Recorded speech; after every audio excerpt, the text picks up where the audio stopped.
4月19號早晨，當我起身雙腳落地嗰陣時，哇！真係痛到我頂唔順啊！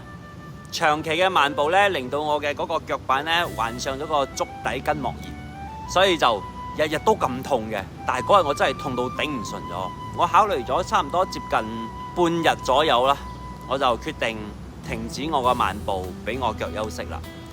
因為休息係為咗行更長遠嘅路啊嘛。但係你知唔知呢句說話啦？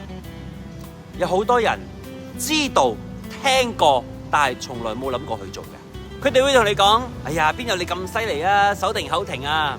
係你想唔想停落嚟嘅問題。有啲人為咗佢哋嘅慾望啦，即係話想揸靚車啊、住大屋啊，忽略咗自己嘅身體健康。講真，睇到有時你講又唔係，你唔講又唔係。某一個30幾、20幾嘅後生仔，因為操勞過度而走咗。近呢幾年啦，真係好多呢咁嘅古仔。點解你哋一啲都唔 aware 嘅？真係慾望已經冚蓋咗你嚟咧。真係其實食一個飯啦，係唔需要食到100幾200蚊嘅，你知唔知？最搞笑咧就係當你嘅朋友講唔贏你嘅時候咧，佢就會講：哎呀，人一世物一世，早死早着啦，遲死瞓唔着啊！